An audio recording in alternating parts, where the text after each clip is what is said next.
ഇറാനുമായുള്ള യുദ്ധത്തിൽ US വ്യോമസേനയ്ക്ക് വൻ നാശനഷ്ടങ്ങൾ സംഭവിച്ചതിന്റെ കണക്കുകൾ കഴിഞ്ഞ ദിവസം പുറത്തു വന്നിരുന്നു. എന്നാൽ അതിൽ ഏകദേശം 42 യുദ്ധവിമാനങ്ങൾ തകർന്നു എന്ന കണക്കുകൾ സൂചിപ്പിക്കുന്നുണ്ടെങ്കിൽ പോലും അമേരിക്കയ്ക്ക് ഏറ്റവും കൂടുതൽ നഷ്ടം വന്നിരിക്കുന്നത് അവരുടെ ഡ്രോണുകൾ തന്നെയാണ്. ഈ ഡ്രോണുകളുടെ നഷ്ടത്തെക്കുറിച്ച് ഇപ്പോൾ വലിയ രീതിയിൽ ആഗോളതലത്തിൽ പോലും ചർച്ചകൾ നടക്കുകയാണ്. ഓപ്പറേഷൻ എപ്പിക് ഫ്യൂരിയെ കുറിച്ചുള്ള പുതിയ റിപ്പോർട്ടുകൾ ഏറ്റവും കൂടുതൽ ശ്രദ്ധ നേടുന്നത് അമേരിക്കയുടെ ഡ്രോൺ നഷ്ടങ്ങളിലേക്ക് തന്നെയാണ്. അതേപോലെ തന്നെ കോൺഗ്രഷണൽ റിസർച്ച് സർവീസ് പുറത്തുവിട്ട കണക്കുകൾ പ്രകാരം അമേരിക്കയ്ക്ക് കുറഞ്ഞത് 24 ഡ്രോണുകൾ നഷ്ടമായതായാണ് റിപ്പോർട്ടുകൾ. അമേരിക്കൻ സൈനിക തന്ത്രത്തിന്റെ ഏറ്റവും നിർണായക ഘട്ടങ്ങളിൽ ഒന്നായി തന്നെ കണക്കാക്കപ്പെടുന്ന ഈ ഡ്രോണുകൾ അത് നിരീക്ഷണം, ലക്ഷ്യ തിരിച്ചറിവ്, കൃത്യമായ ആക്രമണം എന്നിവയ്ക്കായാണ് പ്രധാനമായും തന്നെ ഉപയോഗിച്ചിരുന്നത്.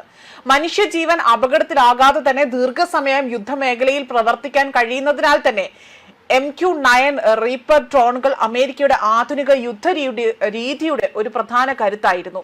എന്നാൽ ഇത്രയും വലിയ തോതിൽ ഡ്രോണുകൾ നഷ്ടമായത് അമേരിക്കയുടെ വ്യോമ നിരീക്ഷണ ആക്രമണ ശേഷിക്ക് വലിയ തിരിച്ചടിയാകുമെന്നതാണ് പ്രതിരോധ വിദഗ്ധരുടെ വിലയിരുത്തൽ. അതുമാത്രമല്ല, ദീർഘദൂര സമുദ്ര നിരീക്ഷണത്തിനായി തന്നെ ഉപയോഗിക്കുന്ന അത്യാധുനിക ഡ്രോണും നഷ്ടമായതായി തന്നെ റിപ്പോർട്ടിൽ പറയുന്നു. സമുദ്ര അതിർത്തികളിലെ നീക്കങ്ങൾ നിരീക്ഷിക്കുവാനും ശത്രു സാന്നിധ്യം കണ്ടെത്തുവാനുമുള്ള അമേരിക്കയുടെ പ്രധാന സാങ്കേതിക ആയുധങ്ങളിൽ ഒന്നാണ് MQ-4C ട്രിയോൺ എന്നത്. ഇത്തരം ഡ്രോണുകൾ നഷ്ടപ്പെടുന്നത് യുദ്ധഭൂമിയിലെ വിവരശേഖരണ ശേഷിയായും തത്സമയ നിരീക്ഷണ സംവിധാനങ്ങളെയും നേരിട്ട് ബാധിക്കുമെന്നതാണ് വിലയിരുത്തൽ. ആധുനിക യുദ്ധങ്ങളിൽ വിവരശേഖരണവും കൃത്യമായ ടാർഗറ്റിംഗും നിർണായകമായ സാഹചര്യത്തിൽ ഈ നഷ്ടങ്ങൾ അമേരിക്കയ്ക്ക് തന്ത്രപ്രധാനമായ വെല്ലുവിളിയായി തന്നെ മാറാനൊരു ഇടയുണ്ട്. അതേസമയം യഥാർത്ഥ നഷ്ടങ്ങളുടെ പൂർണ്ണ ചിത്രം ഇനിയും പുറത്തുവിട്ടിട്ടില്ല എന്നതാണ് റിപ്പോർട്ടുകൾ സൂചിപ്പിക്കുന്നത്. രഹസ്യ സൈനിക വിവരങ്ങളിലെ നിയന്ത്രണങ്ങളും യുദ്ധമേഖലയിലെ സങ്കീർണ സാഹചര്യങ്ങളും കാരണം അമേരിക്കയുടെ യഥാർത്ഥ നാശനഷ്ടങ്ങൾ അല്ലെങ്കിൽ ആ ഒരു നഷ്ടസംഖ്യ കൂടുതൽ ഉയർന്നേക്കാം എന്ന ആശങ്ക പോലും ശക്തമായിരിക്കുകയാണ്. മിഡിൽ ഈസ്റ്റിലെ ശക്തി സമവായങ്ങൾ ഇതിനോടകം തന്നെ അതീവ സങ്കീർണമായ സാഹചര്യത്തിലാണ്.